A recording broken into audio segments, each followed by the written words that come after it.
O tom do céu mudou de vermelho escuro para negro azulado quando a noite caiu. Horário ocidental. A rua principal oeste estava ativa com muitos habitantes e aventureiros que voltavam da exploração da dungeon. Agora também era o período de maior movimento que acontecia no dia. Finalmente consegui sobreviver por hoje. Misturada com a multidão, Estia foi tropeçando para frente na estrada. Ela estava cambaleando em direção à sua casa como se estivesse tentando escapar da torre no centro de horário. No momento, ela estava voltando para casa depois de concluir seu trabalho na filial da família Hefestos, na Torre de Babel. Aquela Hefestos, ela não poderia ter um pouco de misericórdia? Mesmo que fosse por ter que pagar o empréstimo, aquilo ainda era extremamente cruel para Estia. Ela estava acostumada a um estilo de vida quase preguiçoso, e sua situação atual beirava a tortura. Ela não sabia se era devido às ordens de sua amiga deusa ou se as crianças que trabalhavam naquele ramo não tinham respeito por uma divindade. Na verdade, que eles estavam lhe dando trabalho extra propositalmente. Chegava ao ponto de ela querer gritar diariamente. O desejo de Hefestos, que queria corrigir a personalidade de Estia de querer confiar nos outros, poderia ser visto de longe. Ah, eu realmente quero muito ver o Belcan. Estia, que tinha sua mente e corpo completamente esgotados devido aos dias contínuos de trabalho duro, lembrou o assunto sobre a criança de sua própria família. Já se tornara uma atividade diária durante esse tempo esperar ansiosamente por Bel, que voltava da dungeon. Muitas vezes saía cedo do trabalho de meio período para fazer isso, mas agora as posições eram completamente invertidas. Ela realmente queria pular em seus braços enquanto ele entrava pela porta da frente. Sabendo que isso não ia acontecer, ela arrastou seu corpo cansado enquanto trilhava seu caminho de volta para casa.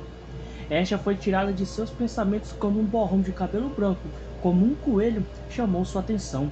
Misturado no meio da multidão, uma figura familiar aparecia por um momento e em seguida desaparecia novamente. Seus olhos redondos brilharam no instante que ela notou o garoto. Talvez ele tivesse terminado a sua exploração da dungeon e estivesse se preparando para ir para casa. Ele estava usando sua nova armadura e estava de costas para ela. Ele estava indo na direção de sua residência. Estia, como um peixe que voltou à água, instantaneamente se recuperou e estava prestes a correr para se aproximar de Bel, que estava na frente dela. Mas então, outra pessoa apareceu extremamente perto de Bel. Antes, ela estava coberta pela multidão e não podia ser vista, mas agora ela tinha entrado no campo de visão de Estia. Seu corpo era ainda menor do que o de Estia, mas ela estava carregando uma grande mochila. Embora fosse difícil distinguir seu gênero ou outros detalhes observando somente suas costas, Estia tinha certeza de que era uma garota. A misteriosa garota provavelmente tinha uma aura que fazia com que os homens quisessem protegê-la. Além disso, ela estava apertando firmemente a mão estendida para ela. Nesse momento, Bel revelou um sorriso gentil enquanto olhava em direção à misteriosa garota. Um choque atravessou a cabeça de Estia. Estia estava extremamente fadigada, tanto fisicamente quanto mentalmente. Portanto, esse era o fim da picada. O menino, que era seu porto seguro, revelou-se tão feliz ao dar as mãos e sorrir para uma mulher ao lado dele. Aquela cena, junto com o sol de fim da tarde, fazia com que eles parecessem completar um ao outro. A ferida que Estia sofreu foi imensurável. Estia mal teve tempo de refletir no fato de que aquela possivelmente era a suporte que ele tinha dito que encontrou em Babel quando virou-se e saiu correndo. Ela realmente ficou abalada com o mal entendido. Ouça isso, Miyashi, Belcan está me traindo. Batendo o copo de vidro sobre a mesa, Estia estava em prantos em uma taberna que foi construída em um beco um pouco afastado da rua principal. O espaço estreito construído de madeira estava preenchido por muitos aventureiros que usavam equipamentos brutos. Eles riam e faziam barulho enquanto conversavam de forma deselegante e berravam por todos os lados. Misturada entre os aventureiros e bebendo vinho barato, Estia narrou os eventos que havia testemunhado anteriormente ao deus que estava sentado em frente a ela. Te traindo? Tenha calma, eu não consigo imaginar Bel fazendo uma coisa dessa. Usando um tom cuidadoso e emitindo uma voz profunda um pouco abafada, o belo homem Miyashi acenou com a cabeça contra as reclamações de Estia. Enquanto expressava sua própria opinião, sua túnica desgastada e cinzenta combinava muito bem com a decoração do bar. Estia e Miyashi estavam na classificação mais baixa dentre os deuses de família mais pobres de Horário. Tendo uma posição similar, o relacionamento deles era bastante consolidado. A família Miyashi, que produz e vende poções, e a família Estia tinham um relacionamento muito próximo. Por isso, os deuses também tinham grandes compreensões sobre os filhos um do outro. Embora tivessem encontrado Estia na rua principal por acaso e tivesse sido arrastado à força para acompanhá-la para beber vinho, Miyashi não revelou um traço de desgosto enquanto ouviu atentamente as palavras dela. Eu vi com os meus próprios olhos. Eles estavam de mão dada, sorrindo, rindo. Se isso não é uma prova conclusiva, o que mais poderia ser? Bel também pode ter seus próprios motivos. Além disso, deve existir um círculo de pessoas com as quais ele se relaciona. Eu acho que é cedo para tirar conclusões somente com tais acontecimentos. E de qualquer forma, é estranho dizer que ele está te traindo, já que não é a esposa ou amante. A última metade da frase não entrou nos ouvidos de Estia, que estava tomando mais vinho do que nunca. Parecia que ela pretendia ficar bêbada novamente. Miyashi sacudiu a cabeça e suspirou profundamente. Se ela não estivesse bêbada, com certeza pretendia ficar. Isto era fácil de perceber ao olhar a pequena mesa que estava cheia de copos, garrafas de vinhos vazias e bebida derramada no chão. Uma vez notou que a mesa estava cheia de copos de vidro e garrafas de cerveja, no momento em que achou que precisava olhar de longe novamente. Então, de repente, seus olhos ficaram vermelhos e úmidos. Então ela gritou Belcan e implorou e pediu que não a abandonasse. Mesmo Miyashi tentando acalmá-la, seu choro alto interrompeu todas as conversas próximas. O olhar de outros clientes se voltaram para Estia e bombardearam os dois. Até Miyashi ficou atordoado e só pôde assistir. Sem conseguir acabar com a desilusão de Estia, Miyashi olhou a conta e sorriu de alívio. Estia, que estava largada em cima da mesa, tinha uma expressão leve enquanto ria alegremente de si mesma. Miyashi apoiou a deusa bêbada em seus ombros e murmurou baixinho enquanto caminhou na direção da saída. Estia pergunta sobre a conta e Miyashi disse que pagaria. Ela insiste em dividir a conta e diz que são amigos. E Miyashi a pergunta se ela trouxe 20 valis. Miyashi respondeu de forma indireta, colocando em um carrinho de 4 rodas, que havia usado para carregar mercadorias quando se encontraram mais cedo. Empurrou-a como se fosse um carrinho de bebê. Seguindo pela rua principal, que era iluminada pela luz da lâmpada de pedra mágica, os dois deuses seguiram o som seco das rodas e gradualmente desapareceram. Uma dor de cabeça severa fez Estia gritar quando acordou. Ainda deitada e lutando contra a alucinante dor de cabeça, ela olhou o teto da casa e reconheceu sua já familiar residência. O relógio pendurado na parede mostrava que estava no início da manhã. Uma noite inteira passou desde que ela foi beber com Miyashi. Atualmente, Estia estava com uma ressaca monstruosa. Estia continuou deitada enquanto gentilmente bebia alguns goles de água, depois franziu a testa. Estia não conseguia lembrar de nada que ela disse ou fez na noite passada. Ela sentiu-se um pouco ansiosa depois de ouvir a mensagem de seu amigo Deus. A vaga lembrança do triste sorriso de Miyashi a fez sentir como se tivesse causado alguns problemas. Estia pergunta a Bel se ele irá para a dungeon hoje, ao que ele responde que não pode deixar sua deusa assim. Então, tirei o dia de folga. Bel suavizou as sobrancelhas e sorriu quando ele explicou que já havia entrado em contato com a suporte contratada. Embora ela se sentisse envergonhada por tudo que Bel estava fazendo por ela, por dentro ela estava muito feliz. Dessa forma, eles ficarão juntos o dia todo. Neste momento, ela decidiu que também não iria trabalhar hoje e deixaria para pensar depois em como lidar com a ira da deusa dos ferreiros. Usando uma colher para pegar uma maçã que já estava cortada em pedacinhos, Bel levantou perto dos lábios dela. Estia, que permanecia sentada, ficou encantada e engoliu com uma expressão feliz. Por conta da premissa de cuidar dela, Bel, que normalmente seria muito tímida e não faria tais coisas, aceitou tudo sem criar problemas. Enquanto tentava desesperadamente esconder seu próprio embaraço, ele prosseguiu sem hesitação. Estia sentiu uma incomparável sensação de felicidade pela devoção dele. Enquanto reclamava de dor de cabeça em um tom dramático, Estia se inclinou o máximo que pôde e deixou sua cabeça cair em direção ao peito de Bel. Sem saber o que fazer, Bel segurando-a em seus braços. Estia sabia exatamente o estado conflitante que Bel estava, mas, mesmo assim, continuou esfregando suas bochechas no peito dele enquanto sentia que elas estavam sendo tingidas de vermelho. O peito dele tinha o cheiro de uma floresta gentil. Subitamente, ela o abraçou com força. E assim começou a disputa entre o radiante deusa e o inquieto Bel, que estava começando a entrar em pânico. O tempo passou gradualmente. Sem perceber, já era meio-dia. Sentada na cama, Estia estava cheia de interesse enquanto conversava com Bel. A essa altura, os sintomas da ressaca já haviam diminuído. Depois de ouvir a verdade sobre o incidente de ontem, ela ficou temporariamente à vontade. Mas, quando se lembrou da cena íntima dos dois de mãos dadas, ela não pôde deixar de permitir que suas fantasias corressem soltas. Além disso, ao lembrar-se do incrível avanço de suas habilidades durante a última atualização de status, ela sentiu que não poderia se importar com uma coisa dessas. Bel só tinha olhos para aquela odiosa garota de cabelos e olhos dourados, e estava profundamente enganado sobre a reciprocidade de seus sentimentos, já que pretendia sondar para obter informações sobre a garota suporte e entender completamente qual o tipo de relação que eles tinham.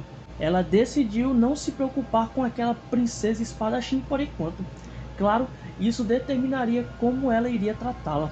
Imaginando a garota que ela nunca vira antes, as chamas de inveja de Estia estavam começando a queimar.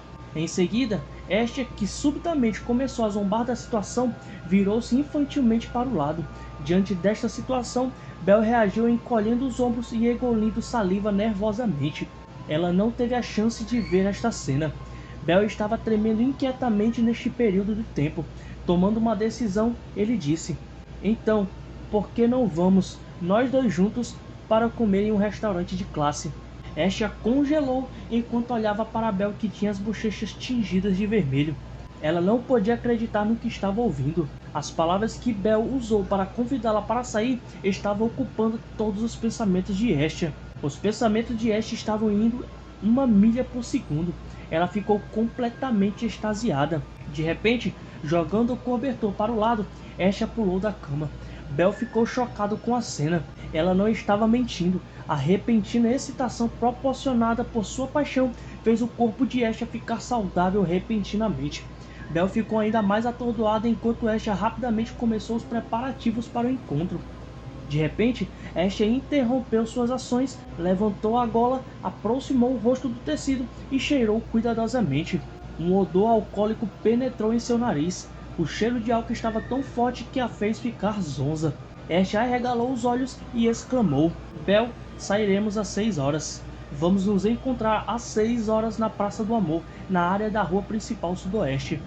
De repente, Estia interrompeu suas ações, levantou a gola, aproximou o rosto do tecido e cheirou cuidadosamente. Um odor alcoólico penetrou em seu nariz. O cheiro de álcool estava tão forte que a fez ficar zonza. Estia arregalou os olhos e exclamou: "Bel, sairemos às 6 horas. Vamos nos encontrar às 6 horas na Praça do Amor, na área da rua principal sudoeste." Estia pegou uma pequena bolsa e saiu correndo de casa enquanto Bel a olhava sem saber como reagir. Se você tem que descrevê-lo com uma palavra, então seria um paraíso. As pessoas do mundo inferior, se essas crianças estivessem presentes no local, elas provavelmente teriam uma hemorragia nasal e desmaiariam na hora.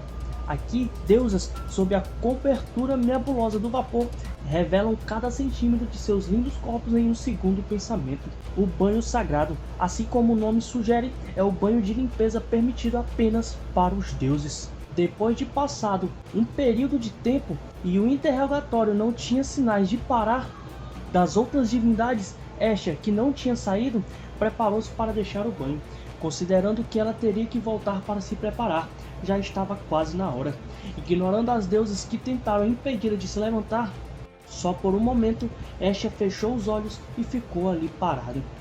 Eram como uma pintura, em direção à figura da jovem deusa, que estava silenciosamente em pé sob os raios do sol. As outras só podiam olhar para a cena bonita e sonhadora.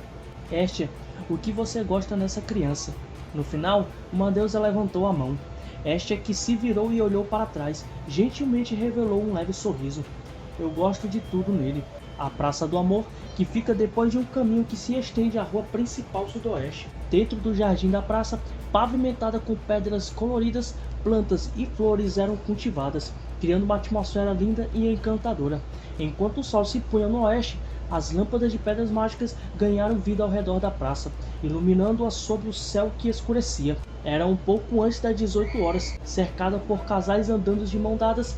Belle estava encolhendo os ombros enquanto esperava em frente a uma estátua de uma deusa no centro da praça. Vendo a figura de Belle, Estia rapidamente se aproximou.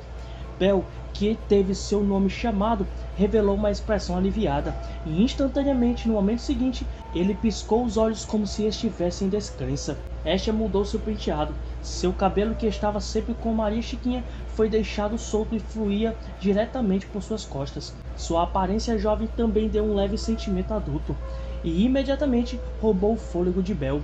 O enfeite que ela usava para amarrar o cabelo estava sendo usado como uma pulseira. As roupas que ela usava também eram suas melhores. Estia havia se livrado de todos os seus impedimentos. Depois que Estia, que estava ofegante, parou na frente de Belle, suas bochechas estavam tingidas de vermelho e ela perguntou nervosamente. E ela pergunta se ela estava adequada. O rosto de Belle ficou vermelho enquanto tropeçava nas palavras, tentando elogiar a deusa. Provavelmente, esses elogios também incluíam respeito à deusa de sua família, mas as frases iniciais possuíam muita timidez. De fato, naquele momento, Belle estava totalmente absorvida ao olhar para Estia. Estia pode ter parecido calma por fora, mas por dentro ela estava levantando seu punho com um grande sim. Eles deveriam olhar um para o outro, mexendo nas próprias roupas. Isso estava começando a se parecer tanto com o encontro real que as bochechas de Estia estavam começando a ficar dormentes. Não importa o que acontecer, a partir desse ponto, nada poderia destruir o bom humor de Estia. Então ele sorriu e estendeu a mão. A liderança de Belle estava prestes a ser concedida a ela, mas logo antes deste momento, de repente, uma comoção se agitou em um canto na Praça do Amor. Foram as deusas. Sem exceção, um grupo de mulheres divinas estava indo para lá para lançar um ataque massivo. Ao lado do aturdido Belle, Estia arregalou os olhos. A onda de deusas imediatamente empurrou Estia e engoliu Belle. Numerosas mãos constantemente puxavam o corpo do garoto e alternadamente abraçavam-no com força contra os peitos. Dentro desta gaiola celestial, que não garantiu qualquer respiração, o rosto de Belle instantaneamente corou e queimou. Desculpe, Estia, nós ficamos tão curiosas sobre ele, então nós te seguimos. Ele realmente parece um coelho. Belle apenas gritou por Estia, e Estia gritou por ele, sendo fortemente imprensado pelos seios esmagadores de Deméter, que eram incomparáveis em relação com as das outras deusas. A vida de Belle já estava desaparecendo como uma vela acesa em face do vento. Toda vez que as mãos de Deméter carinhosamente acariciavam o cabelo de Belle, Estia sentia um puxão e seus olhos pareciam estar escorrendo lágrimas de sangue. Seu próprio familiar sob os dedos curiosos de outras deusas. Ela estava sendo devastada sem piedade. Então, apenas quando o estado mental de Estia estava prestes a desmoronar, um Belle desgrenhado, que tinha metade de seu corpo ainda engolfado pelas deusas, apareceu entre as lacunas. Estia enterrou a ponta do sapato na canela de Belle, forçando o espaço e conseguindo puxar Belle pela perna. Estia começou a fugir, aproveitando a lacuna onde as deusas estavam congeladas devido à sua presa desaparecendo. Eles escaparam da Praça do Amor. A fim de se livrar da busca obstinada das deusas, Estia e Belle estavam fugindo para o centro da cidade. Ao lado de Estia, que falava alto, Belle apenas deu um sorriso irônico. Apesar de terem finalmente se livrado da perseguição, eles estavam atualmente localizados nos arredores da rua principal oeste, em uma certa torre do relógio antiga. A torre de piso único construída em tijolo já havia perdido sua função e o relógio, que não emitia sinal sonoro, estava pairando sobre suas cabeças. Depois de correr apressadamente para dentro desta torre do relógio, a fim de se esconder da perseguição das deusas por um tempo, Estia e Belle finalmente conseguiram obter um breve período de descanso. Não houve muito tempo até o encontro mudar totalmente. Enquanto ela estava usando a mão para pentear o cabelo bagunçado, que estava assim por ter corrido por toda parte, Estia soltou um suspiro profundo. O dia tinha chegado a um final lamentável. Ela soltou um suspiro impotente. Bel emitiu uma voz clara e apontou para uma certa direção. Assim que Estia se virou, o que entrou em seu olhar foi a cena noturna da cidade do labirinto, que era como as estrelas brilhando intensamente no céu. As numerosas lâmpadas de pedra mágica emitiam diferentes cores de luz e iluminavam toda a cidade. Mesmo nessa noite escura, a enorme torre com paredes brancas no centro estava avançando infinitamente para o céu. Estia se perdeu por um momento na bela vista do alto da velha torre do sino. Ela não disse uma palavra enquanto olhava para Bel sentada ao lado dela. Ela podia ver o reflexo da cidade inteira cintilando em seus olhos. Bel sentiu os olhos de Estia e se virou para encontrá-los. Ele tinha suas bochechas cheias de um rubor suave, como se seus próprios sentimentos estivessem transbordando de seu peito. Ele moveu seus lábios para tecer lentamente algumas palavras. Kami-sama, vamos tentar de novo algum dia, com certeza. Até lá, vou trabalhar duro para economizar mais dinheiro. Então nós vamos comer comida deliciosa, beber algo gostoso, e então nós viremos aqui juntos novamente. É por isso que hoje parece que não foi em vão. Ele estava muito feliz por poder vir aqui junto com sua deusa. Bel pareceu encorajar Estia enquanto ele falava. As palavras não eram para consolá-la, mas para expressar os sentimentos de dentro de seu coração. Olhando para o rosto corado, o sorriso despreocupado do menino, Estia sentiu que algo dentro de seu peito estava latejando. Então ela silenciosamente estreitou os olhos. Não era como se ele estivesse dizendo algo, mas significando outra coisa. Esse sorriso inocente e estupidamente honesto imediatamente a tornou prisioneira. Em relação a Bel, que fez as memórias de hoje como uma promessa para amanhã, esta deusa sentiu que estava profundamente apaixonada por ele. Eu vou esperar por isso, Estia responde. Ela também soltou um sorriso encantador. Bel e Estia se entreolharam e sorriram. Os dois olharam para o exterior, na bela cidade, e desfrutaram o que sobrou do tempo sozinhos. Estia, que se moveu com rapidez, reduziu a distância entre eles. Suas bochechas ficaram levemente vermelhas e o canto dos olhos também relaxou gentilmente. Estia, que não queria fazer nada que destruísse essa atmosfera, olhou para a cena noturna diante de seus olhos e pensou. Enquanto sentiu o calor da proximidade do menino, ela sorriu e fechou os olhos. O vento frio da noite passou pelo enfeite de cabelo em seu pulso, e os minúsculos sinos tremeram suavemente.